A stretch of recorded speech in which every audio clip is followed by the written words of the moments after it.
नीचे सीधा खड़े हो जाओ। लुलियो ऊपर देखो।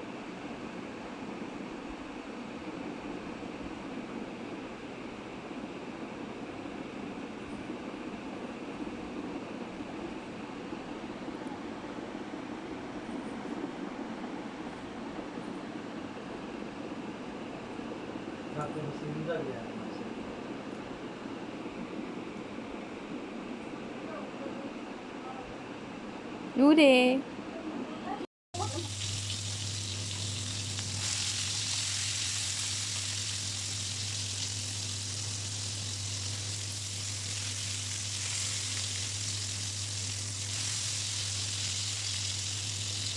बिस्मिल्लाहिर्रहमानिर्रहीम अल्लाहुम्मा सल्ली अला सय्यिदना मुहम्मद व आली मोहम्मद। अस्सलाम वालेकुम viewers, welcome back to my channel. I hope आप सब लोग खैरियत से होंगे और ठीक ठाक होंगे। तो मेरी तरफ़ से मेरे तमाम देखने सुनने वालों को मेरी तरफ़ से बहुत बहुत ईद की खुशियाँ मुबारक हो और अल्लाह ताला हम सबको ईद की खुशियाँ जो है वो अच्छे तरीके से इंजॉय करने की तौक़्क़त और तौफ़ीक़ अता फ़रमाए। तो ये था जी हज का दिन और हज का दिन और हज की जो है ना वो हम लोगों ने लाइव ट्रांसमिशन लगाई हुई थी सऊदीया से। तो बड़ा ही ये जो है ना अच्छा लगता है हज देखना। और यहाँ पर जो जो प्यारे थे अपने प्यारों को देखने वालों को वो जो है ना वो हाथ हिला रहे थे, साथ साथ जो है वो दुआ वाला साइन कर रहे थे कि मतलब हम लोग आपके लिए दुआ कर रहे हैं। तो बहुत ही खूबसूरत मनाजिर थे जो हम लोग अपनी टीवी स्क्रीन्स पे देख रहे थे और बहुत जो है ना वो दुआएं कर रहे थे और साथ साथ जो है वो तकबीरात पढ़ी जा रही थी और लब्बैक अल्लाहुम्मा लब्बैक की जो सदाएं हैं ना वो गूंज रही थी हमारे घर में और दिगर। तो मेरा ख्याल है तमाम मुसलमानों के घरों में, दिलों में और यौम अरफा की जो अफादियत है वो बहुत ज़्यादा है और बहुत से लोगों ने आज का रोज़ा भी रखा हुआ था। अल्लाह ताला उनका रोज़ा जो है वो कबूल करे। ओके, तो ये है यौम अरफा के रोज़े की तो फजीलत बहुत ज़्यादा, लेकिन गर्मी इतनी ज़्यादा है कि जितने लोगों ने रोज़ा रखा था बस वो यही कह रहे थे कि शुक्र है कि अल्लाह ताला ने हमारा रोज़ा जो है ना वो मुकम्मल करवा दिया। और जो है ना बहुत ज़्यादा गर्मी थी उस दिन, तो बहुत गर्मी थी। अच्छा जी, उसके बाद जो है वो हम लोग निकले थे शाम में। बच्चे मुझे कह रहे थे कि चलें हमें जो है ना वो बकरे देखने हैं और जानवर देखने हैं कुर्बानी के। तो हम लोग फिर बच्चों को मैं लेके वहाँ गई थी, लेकिन गर्मी इतनी ज़्यादा थी कि मैंने इनको समझे कि अल्टीमेटम दे के जो है ना वो मैं लेके गई थी कि विदिन 10 मिनट्स वापस आना है, ज़्यादा देर नहीं रुकना, क्योंकि गर्मी इतनी शदीद है और लू चल रही थी, साथ साथ गर्म तेज़ हवा। तो वो इतना कोई मेरे सर में दर्द हो रही थी और वापस आके मैंने ईद की तैयारियां भी करनी थी।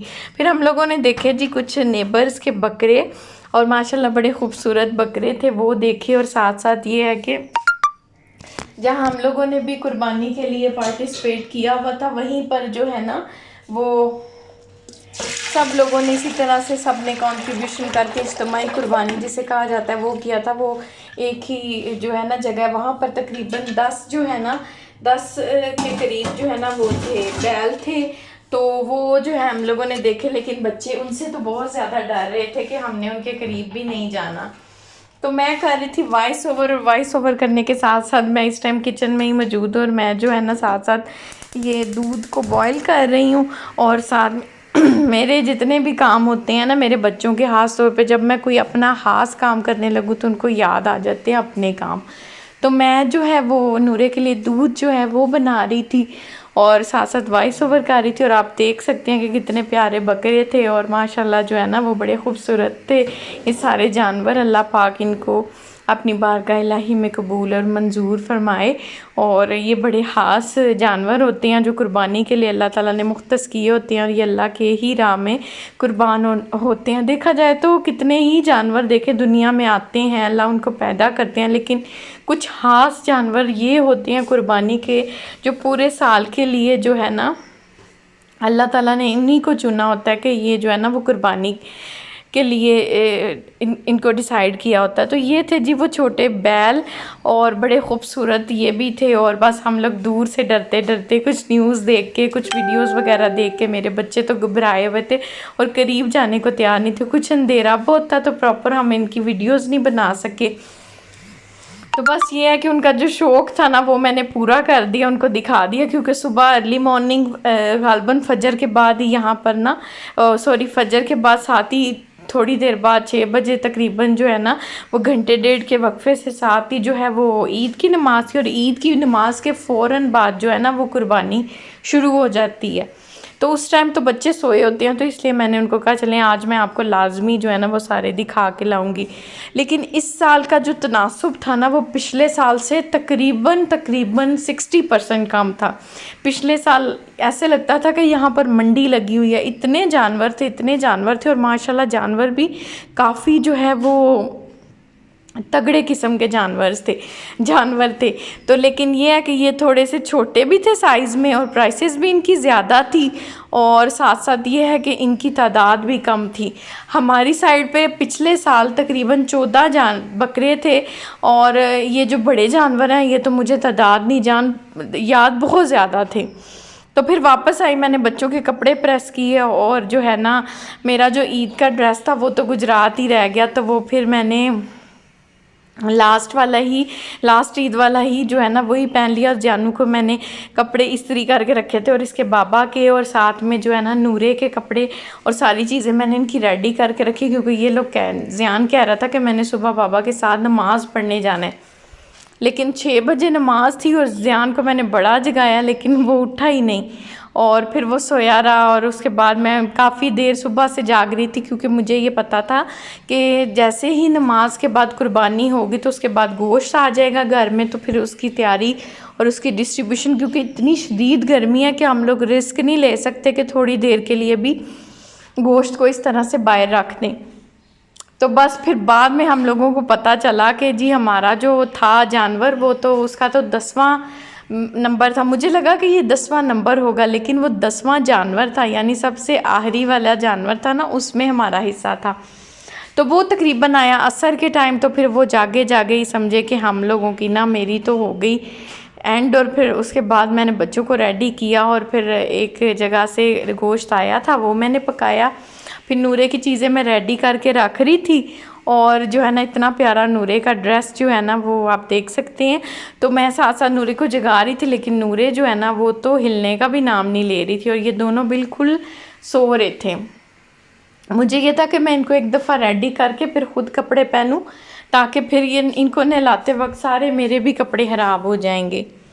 तो ये थी जी नूरे की वो चूड़ियाँ जो मैं आपको बता रही थी, मैंने एग्जीबिशन से ली थी।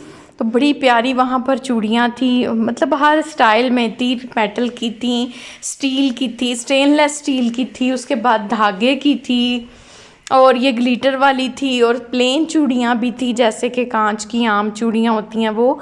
और कुछ नूरे ने अपनी शॉपिंग की थी, इसकी फुप्पो ने इसको जो है ना वो चीज़ें लेके दी थी, वो सारी मैं आपको दिखा रही हूँ। और एक इसका ड्रेस जो शुरू में आपने देखा था वो, तो साथ साथ इसकी ये चीज़ें थी जो मैं अभी दिखा रही हूँ। तो बड़ा मुझे प्यार आ रहा था इसकी चीज़ों पे, और मेरा दिल कर रहा था कि जल्दी जल्दी से ये उठे और उठ के जो है ना वो इनको पहने। तो आप लोग भी बताएं जी आपकी ईद कैसी गुजरी है। और जो है ईद में मुझे तो लगता है कि ईद जो है ना, ईद ये जो कुर्बानी की ईद होती है ना, ये औरतों के लिए और मेरा ख्याल है मर्दों के लिए भी ये थोड़ी एक्सर्शन वाला सारा मामला होता है, बंदा थक जाता है, और बहुत सारा ये भी एक बड़ा फरीज़ा है जिसको अंजाम देना होता है, और गोश्त को समेटना, साफ़ करना, संभालना, पकाना, और इस गर्मी में पकाना मैं कहती हूँ कि बस बहुत बड़ा काम है। तो मुझे जो है ना बड़ी ईद पे ना सबसे ज़्यादा जो है ना शौक़ होता है चपली कबाब खाने का, कीमे की, और वो मुझे इतनी एक्साइटमेंट हो गई थी। और एक ताज़ी कलेजी जो आती है ना, क्योंकि कभी भी आप यकीन करें कि कभी भी उस तरह की कलेजी आप जितनी भी बनाएं ना बाज़ार से लाके, वो टेस्ट नहीं आता जो उसी टाइम जो बकरे की कलेजी वो देते हैं ना कसाब। तो हम उसको हल्का फुल्का सा वॉश करके बनाते हैं ना, वो इतनी सॉफ्ट और इतनी मज़े की बनती है ना कि बस मैं बता नहीं सकती। तो साथ साथ जी शाह जी डाल रहे थे अपनी चिड़िया को भी, कोई ईदी शीदी दे रहे थे, तकबीरात हमारे घर में लगी थी और बड़ी तेज़ आवाज़ें उसकी गूंज रही थी, और बड़ा ही समझे कि पुरलुत्फ़ मनाजर थे और बड़ा खूबसूरत था। और साथ जो है वो मैं किचन में गई, और फिर जो है ये नेक्स्ट डे का व्लॉग है, तो मैंने फिर सारा गोश्त वगैरह जो डिस्ट्रीब्यूट करना था वो कर दिया, जो अपने हिस्से रखने थे वो रख लिए, और फिर मैंने कुछ का कीमा करवा के उसको मैरिनेट करके रखा था। तो ये सुबह में मैं उसके चपली कबाब बना रही थी, साथ में नान थे, पुदीने की चटनी थी और बड़ा मज़ा आया। और यकीन करें कि मुझे तो ईद का पता ही इसी तरह से चलता है कि ये जो कबाब खा के ना तो बड़ा ही मज़ेदार होता है। इसके अंदर फ़ैट्स भी होते हैं, तो वो नेचुरल फ़ैट्स उसके रिलीज़ होते हैं और उसी फ़ैट्स का ऑयल बन के तो उसके अंदर ये फ्राई होते हैं, तो यकीन करें बहुत मज़े का लगता है। मोर ओवर नेशनल का जो चपली कबाब मसाला है वो बहुत ज़बरदस्त है। मेरे कहने पर आप एक दफ़ा ज़रूर ट्राई करें और उसके साथ ही चपली कबाब बनाएं। और तकरीबन मेरा कीमा था तकरीबन 1.5 किलो के करीब, तो मैंने इसके अंदर 1 पैकेट डाला था और मैंने इसके अंदर लीमू डाला था और घर से अजवाइन थोड़ी सी डाली थी, थोड़ा सा सुहागा डाला था और साथ में मैंने इसके अंदर डाला था चाट मसाला और कचरी पाउडर और थोड़ा सा जो है वो तीखा जो मसाला होता है ना, वो चटपटा सा मसाला, आमचूर पाउडर, वो डाला था। तो उसके साथ बड़ा ही ज़बरदस्त इसका फ्लेवर एनहेंस हो गया था। लीमू के साथ ये कहते हैं कि इसका जो बादीपन है वो ख़त्म होता है और ये जूद हज़म हो जाता है। अजवाइन तो ऑब्वियसली इसीलिए यूज़ होता है ताकि ये अच्छे से हज़म हो जाए और हाजमे को बेहतर करे। मोर ओवर सुहागा जो है ना, सुहागा इसलिए यूज़ होता है ताकि ये कबाब टूटे नहीं। दूसरा कि जितना भी गोश्त के अंदर बादीपन होता है ना, सुहागा उसके अंदर हम थोड़ा सा बड़ा गोश्त अक्सर लोगों को सूट नहीं करता, तो अगर आप उसमें ये ऐड कर देंगे, सुहागा को आपने ले आना है पंसार की दुकान से, तो उसको आप चूल्हे के ऊपर तवे के ऊपर प्लेन ड्राई तवे के ऊपर फुला लें, वो फटकरी की तरह फूल जाता है। उसके बाद आप उसको पीस के पाउडर नुमा बन जाता है, वाइट सा नमक जैसा। तो आपने सिर्फ चुटकी भर या फिर समझें कि आपने 1/4 टीस्पून अपनी क्वांटिटी के हिसाब से डालना है। तो उसके साथ जो है ना, ये गोश्त जो है ना, इसके साथ किसी किस्म का रिएक्शन नहीं होगा। जैसे कि यूरिक एसिड बड़ी तेज़ी से कुछ लोगों का बढ़ जाता है, ये खाने से कोलेस्ट्रॉल बहुत तेज़ी से बढ़ता है। उसके अलावा दीगर कई मसाइल हैं, जोड़ों के दर्द के लिए ये कहते हैं कि हाँ अच्छा नहीं होता, बवासीर के पेशेंट्स के लिए अच्छा नहीं होता। तो ये डालने से ना इसकी जो है ना जितने भी मनफी असरात है ना वो कम होने के चांसेस होते हैं। और इसके साथ ये है कि बस आप मॉडरेट रहें, आप हल्का फुल्का सा खाएं, बहुत ज़्यादा ना खाएं, तो उसके साथ भी बहुत फ़र्क पड़ेगा। जितना कम खाएंगे उतना ही आपके लिए सेहत के लिए अच्छा है और इतना ही देर पाए। ज़रूरी नहीं कि आप एक दिन में ही ज़्यादा खाएं, आप गैप दे दे के खा सकते हैं, तो फिर ये आपको किसी किस्म का कोई नुकसान नहीं करेगा। सो होपफुली व्यूवर्स आप लोगों ने आज का व्लॉग भी इंजॉय किया होगा। बहुत दिनों के बाद आज मैंने बहुत लंबा व्लॉग डाला है, तो आप जो है वीडियो को एंड तक ज़रूर देखिएगा। अगर अच्छी लगे तो इसको लाइक एंड सब्सक्राइब भी कीजिएगा। तो बस इंशाल्लाह ताला मिलते रहेंगे आपके साथ इसी तरह से नेक्स्ट किसी व्लॉग में। और आप लोग जो हैं वो भी मेरे साथ इसी तरह जुड़े रहिएगा, अपने प्यार और मोहब्बतों के साथ, अपनी दुआओं के साथ। मुझे हमेशा अपने दुआओं में, अपने दिलों में, अपनी मोहब्बतों में याद रखिएगा। और जो है मैं भी इंशाल्लाह ताला आप लोगों के लिए दुआ गो। अल्लाह ताला आप लोगों को हमेशा अपने हिफ्ज़ व अमान में रखे, खुश और आबाद रखे। इंशाल्लाह ताला फिर मुलाकात होगी नेक्स्ट व्लॉग में। Thanks for watching us viewers. Stay blessed, stay happy, stay healthy and stay connected. Stay blessed. अल्लाह हाफिज़।